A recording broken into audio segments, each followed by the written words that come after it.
Good evening, si Catherine. Ngayon ay magluluto po tayo ng ah, adobong puso ng saging.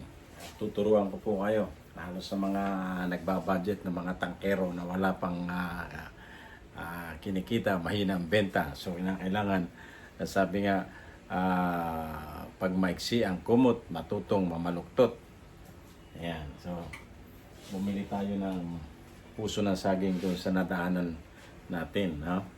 Okay, so yung mga unang bulaklak na pinagtanggalan nito, hiwain natin ng maliliit. Okay, so ano ang mga ihahalo ni Catherine? Yan po. Bumili po tayo ng ito, ano to yung pisngi ng baboy. Dahil medyo hapon na, ito na lang nabutan ni Catherine. Saka siyempre,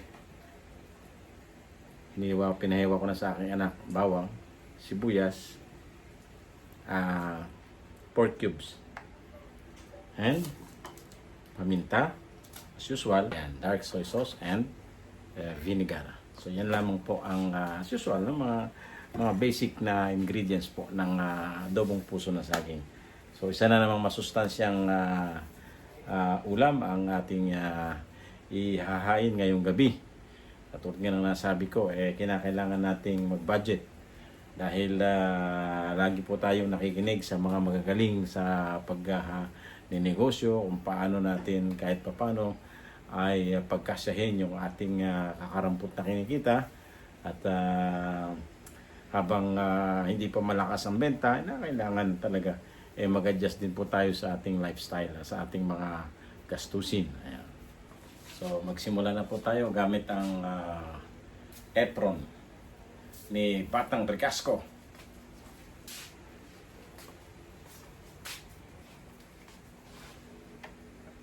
Sa mga, siyempre, yung pong dami ng Ricardo, nasan nyo na po yan. No? Tayo po, tansya-tansya lang. No? Kung gusto nyo pong dagdagan yung bawang, yung sibuyas, nasa sa inyo po yan.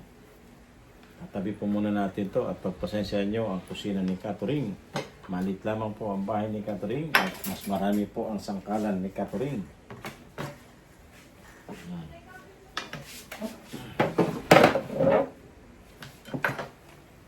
Ayan. Tanggalin natin yung mga ano nito, matigas to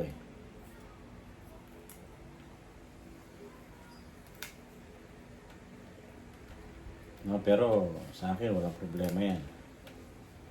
Pagka tinatad na natin yan, lalambot din sa tiyan yan.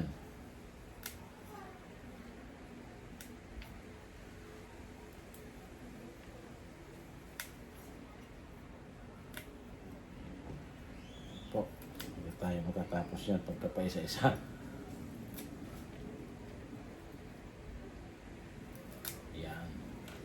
So, gagawin ni Catherine dyan. Uy, may tawag.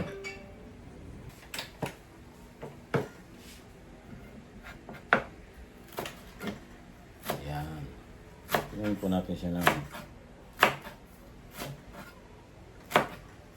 ang puso ng saging ay paborito ni Catherine.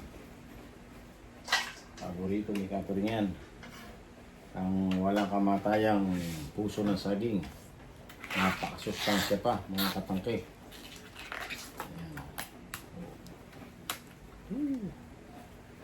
Yun lang namang mga matitigas ang gaganitoy natin. The rest ay tatadtarin na po ni Catherine yan. Kasama ang mga itong tinatanggal natin na ito. Hindi na natin tatanggalin yan pagka ano yan. But dahil sayang po kasi yan pag hindi natin sinama. May nadaanan si Catherine kanina dyan po sa may bayan. Yung nagtitinda po ng mga puso ng saging. Mura na po yan. Sa halagang 30 pesos. 2 piraso na po yan. So yung isa, either ihahalo ko sa aking sinigang sa susunod na pagluluto ni Catherine. At ibabahagi na naman po ni Catherine sa inyo ang kanyang lutuing Macau.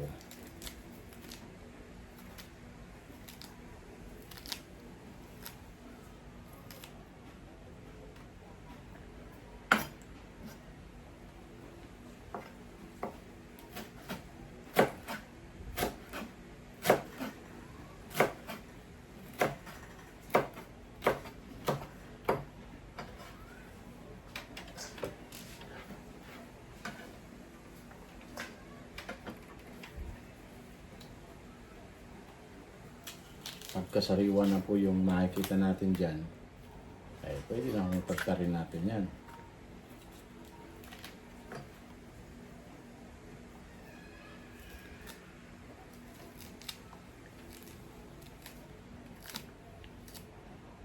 Napakasarap po nito.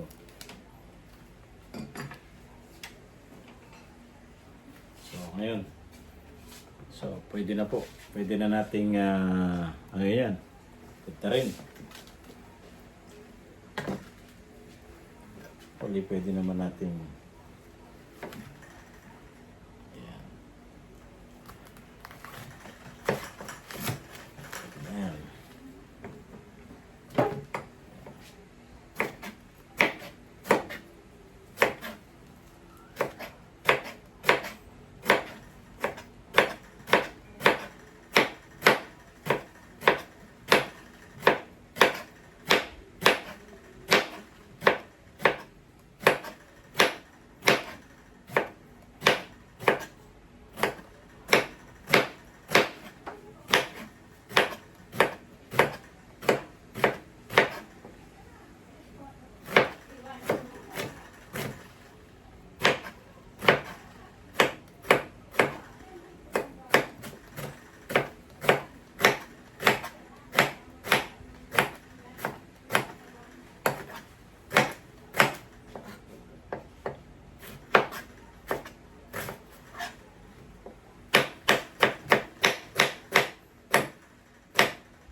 Tapos, pwede pa nating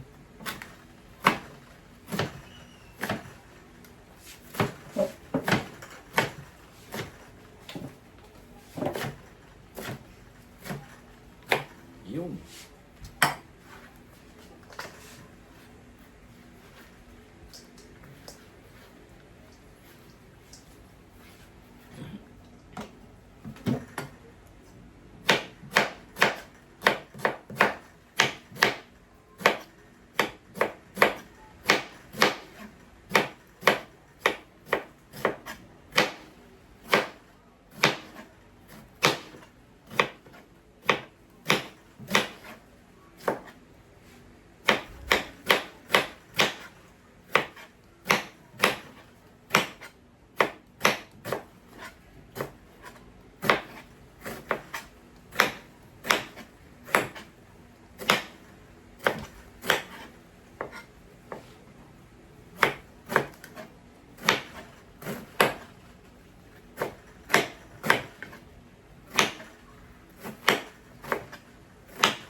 Tapos,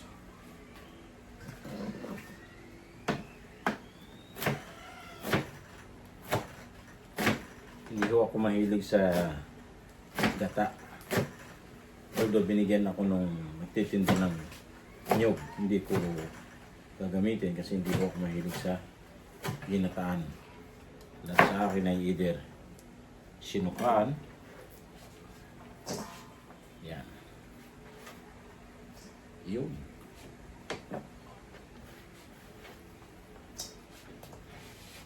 Okay. Next is lalagyan natin ng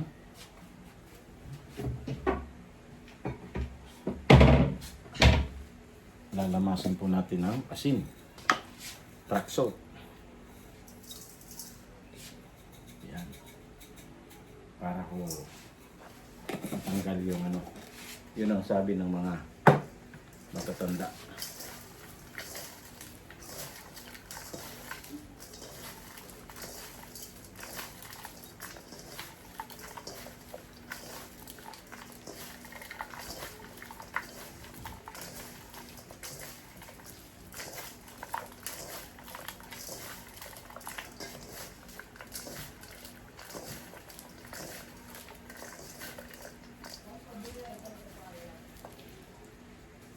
Tatanggalin natin yung dagta niya. Pero sa akin, walang issue sa akin yung ano na yan, dahil pagka yan nilagyan na ng toyo suga, eh panalo na yan.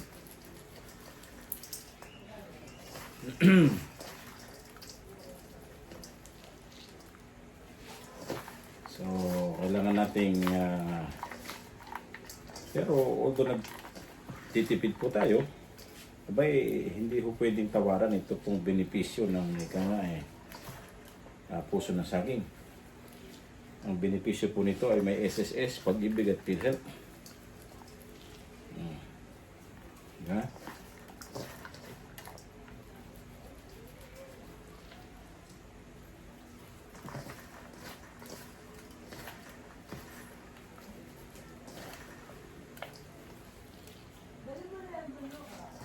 So pag napiga na natin yan, ano natin ang tubig. Ayun.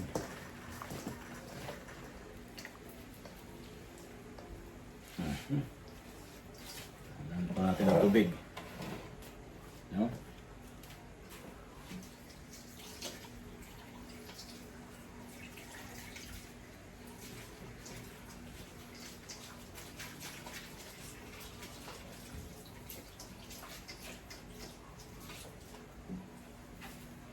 Ayan, pasensya na po kayo. Makalat po ang kusina ni Catherine.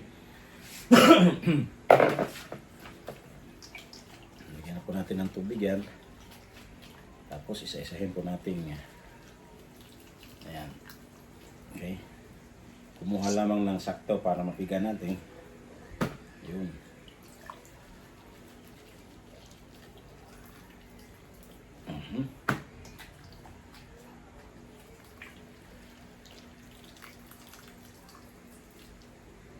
Yun.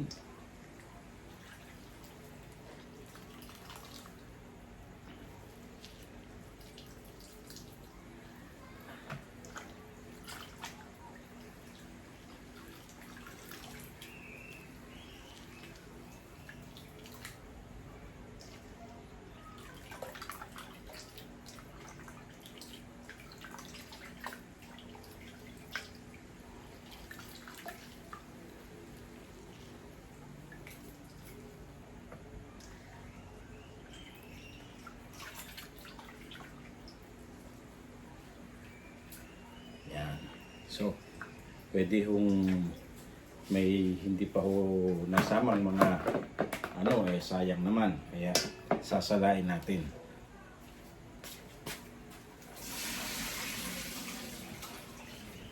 O, diba?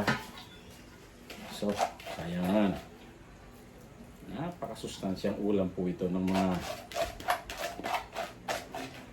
kababayan natin. So, sa mga tangkero dyan, pwede nyo pong gatan yan, kayo pong mga Bicolano.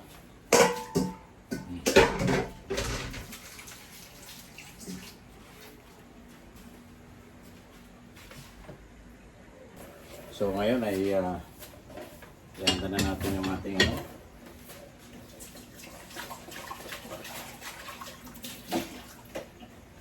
okay.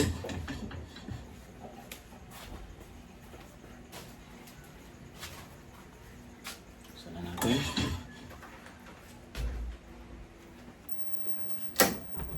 Yan.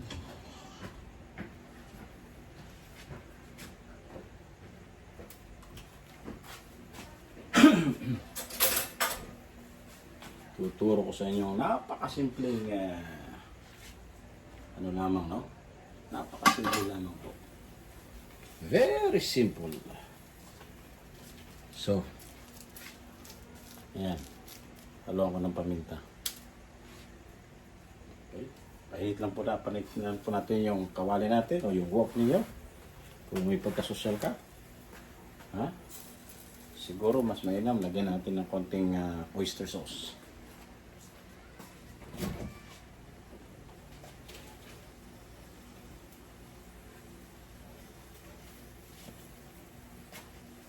Tingnan natin yung oyster sauce. Wow. What is this? Wow. Charabe. Ayan, pwede natin haluan ng ano para mas masarap yung ating adobo.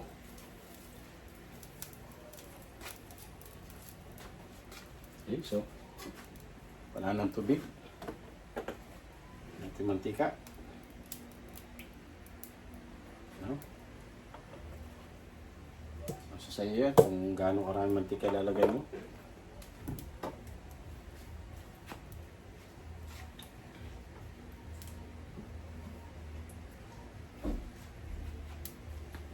Painitin lang po natin. Pag mainit na, lagyan natin yung bawang. Okay.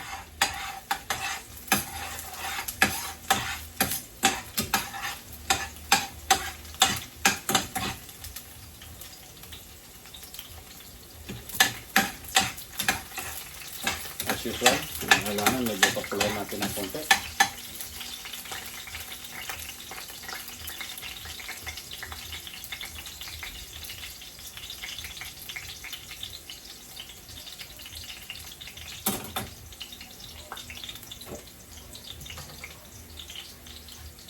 Toasted na. Toasted na. Lagyan natin yung sibuyas.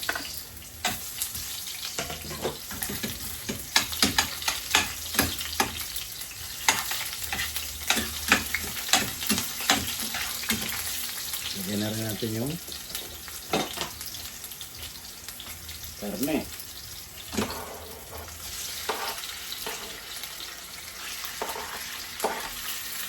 Karne.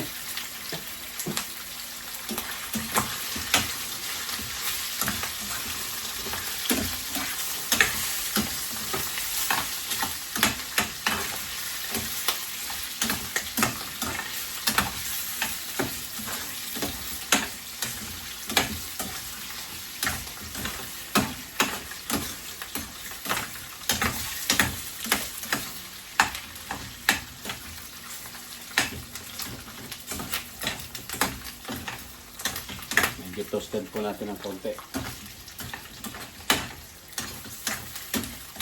Hindi naman toasted na toasted. Pagpulahin natin ng konti. Kaya nagpuputukan na.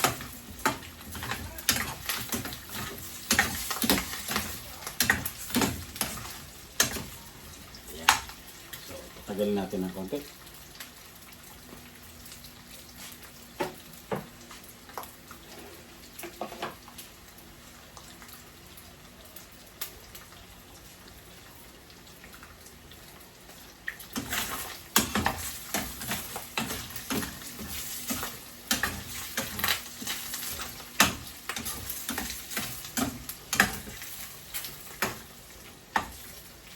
Yun, oh. Panalo. Uy! Lumalaban. Lagyan na po natin yung puso ng saging. Lagyan na po yan.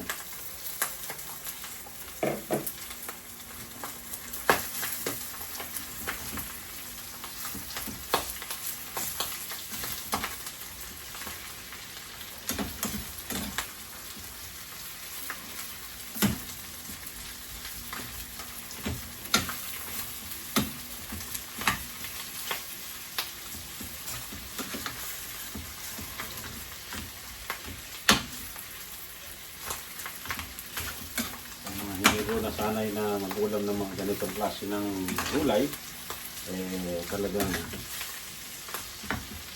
hindi ho nyo siya ma-appreciate. Pero sa amin pong galing at laki ng probinsya, no? Na talagang isang ng paslupa, paborito po namin.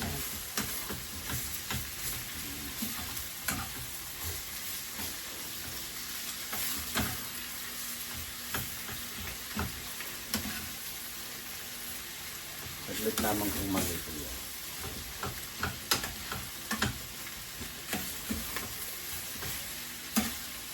Para siyempre lumabas yung katas ng lasa ng puso ng saging.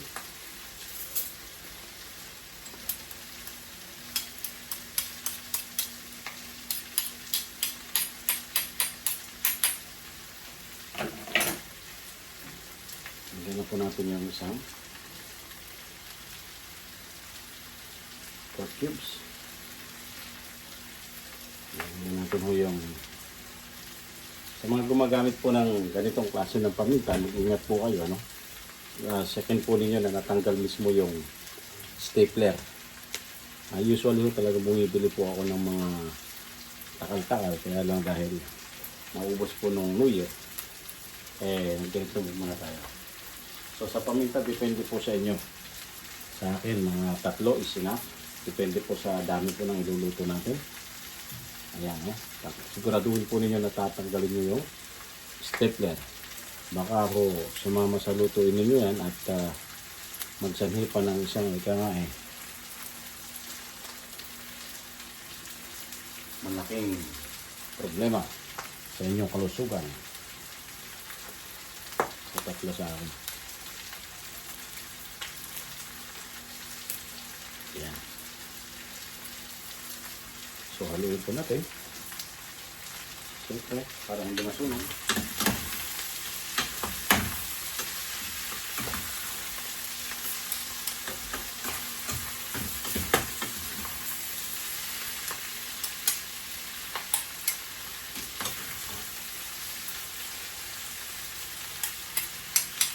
Medyo maliit yung aking. Lagyan na po natin yung oyster. Oysters ni Mama Sita. Yun, dami. Manalo. Sabihin na natin yung konting toyo.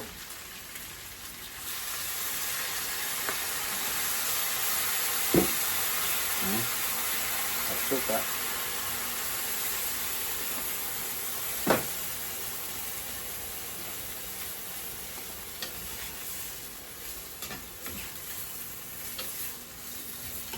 Dagdagan po natin ito ng konting tubig para maluto naman yung gulay. Ayan.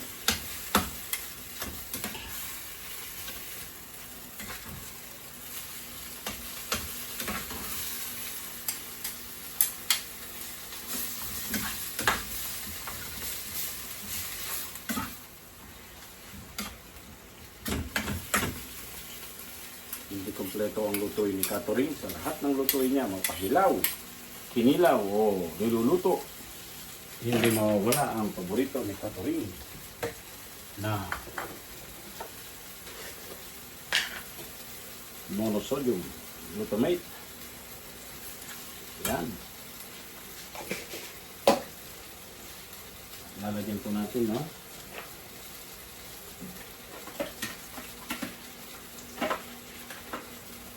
Para ho maluto ng gusto hanggang sa matuyo. Yan.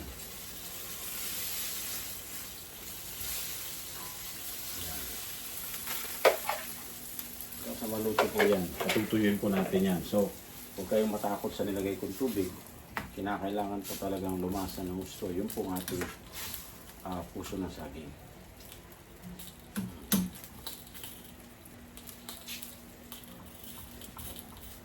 So, tapos na po yung proseso. Hihintay na lang po natin na matuyuan ng tubig, mabawasan na ng tubig, ma-absorb ng nilagay natin lahat ng mga ingredients doon sa ating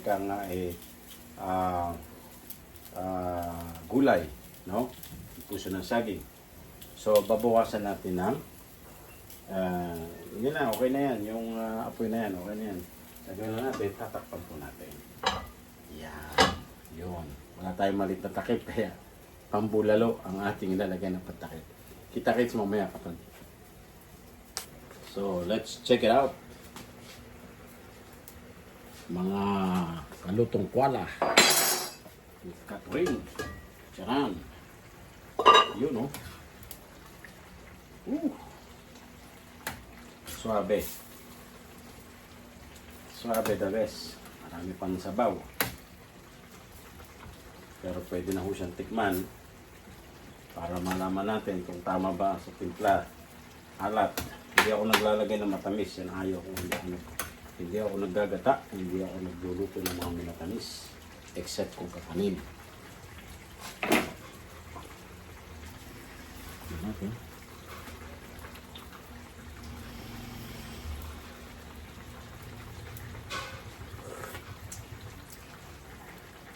Panalo. Pero siyempre, patutuyin natin.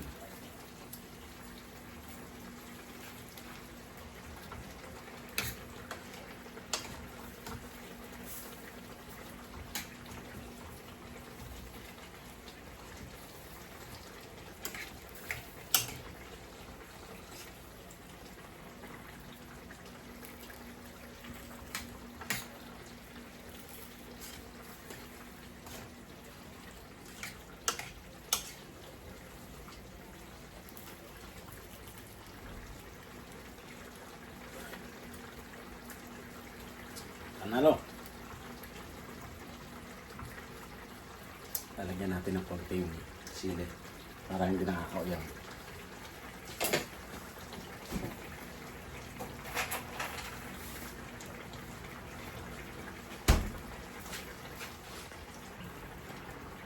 So sili para hindi ho nakakauyang.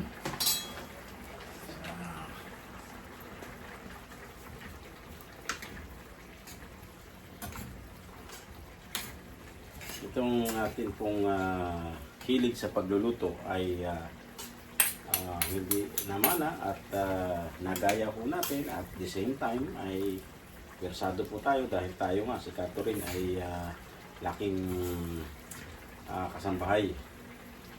Hindi nyo nitatanong, tayo po ay naging kasambahay ng 5 taon. No? Shout out nga pala sa ating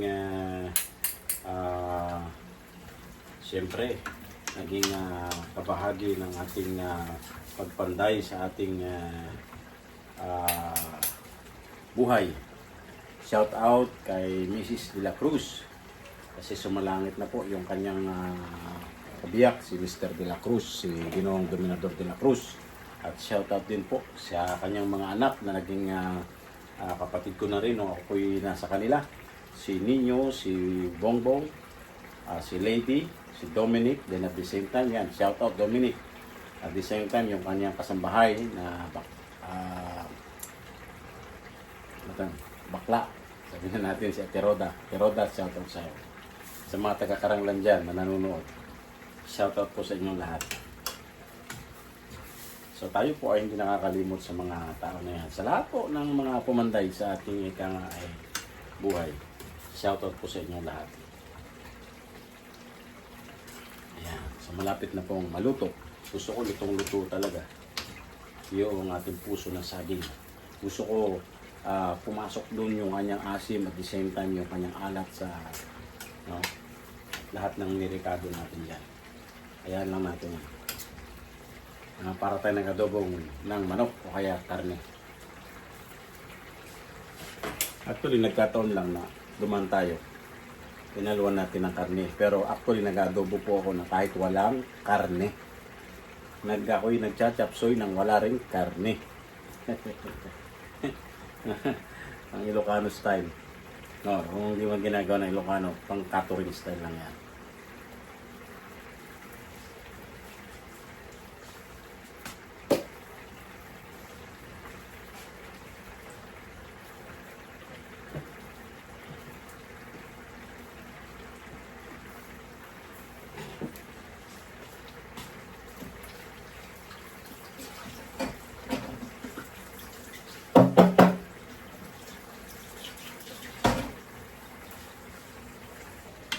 So, tuyo na. Pwede na natin hanguin. Ayan. Ayan o. Woohoo! Yung pang natapon.